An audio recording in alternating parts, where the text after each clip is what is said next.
Welcome to your Daily 5 for Tuesday, May 2nd, 2023. For an upcoming episode of Len Kabasinski's movie podcast, he invited me on to talk about a movie from 2001 called U.S. SEALs 2. Not to be confused with, I'm sure, Navy SEALs 2 or U.S. Navy SEALs 2, but no, this is U.S. SEALs 2, which of course I'll link to in the show notes. Now, this movie is available to watch on at least a couple of free services. I think Len and Chris from One Wall Comedy, who is also going to be on the show, they watched it, I think, on Tubi. I watched it on Freevee, which is essentially Amazon's Tubi clone, just because it's the first place I found it. And I would understand why most people would probably see the cover art for this movie and immediately steer away from it, because it is very generic. Looks like the most stereotypical low-end, carbon copy military action film that's probably just going to be a bunch of people running around a jungle, shooting guns at each other.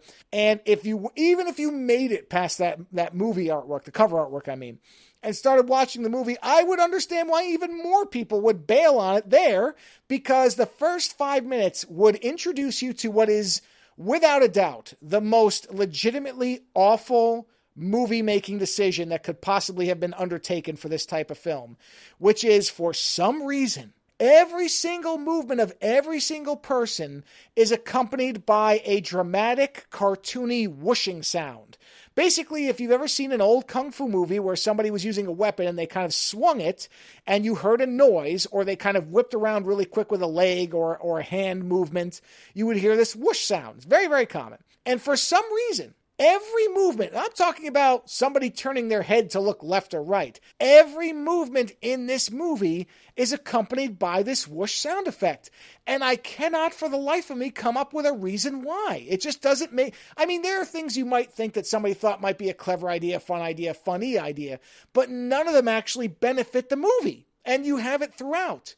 So unfortunately, you're going to have to deal with that. But you really should just try to put it aside and not think about it too much, because if you can make it past the opening 5 to 10 minutes, which is basically setting the scene for what the movie is, some backstory, and then getting us to where we are, the movie comes up with this amazingly clever gimmick for why a military action film is going to contain next to no guns whatsoever. And that is because this military unit gets deployed to an island where a single spark could incinerate the island. Now, don't get me wrong, there's a number of practical reasons for that. But honestly, in terms of us benefiting as the moviegoers, it is a genius eventuality to stumble into. It's great.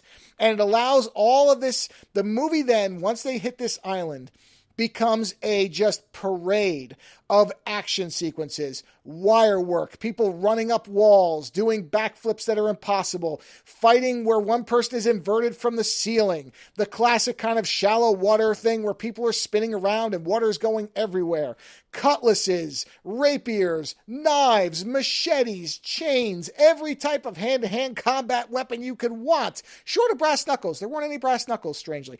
Everything else is there, it's present, and you get all these wonderful set pieces where two combatants, or sometimes one versus many, are going to have these big battles, clanging swords, chains being again whipped around all over the place, people getting thrown through glass being shattered by swords. Everything that an action junkie could want is delivered inside this film. And it just keeps going and going. It's got a brilliant pace. There's never a point where the movie ever slows down. It just keeps building up and building up and building up to a final confrontation and resolution that I don't think most people will see coming, because it is both out of lockstep with the rest of the film in general terms, and yet a perfectly fitting ending for where the movie is going. So again, don't let the cover art dissuade you, because it does look just boring. It doesn't even look bad. It just looks boring. It looks like nothing. It looks like a documentary that you might watch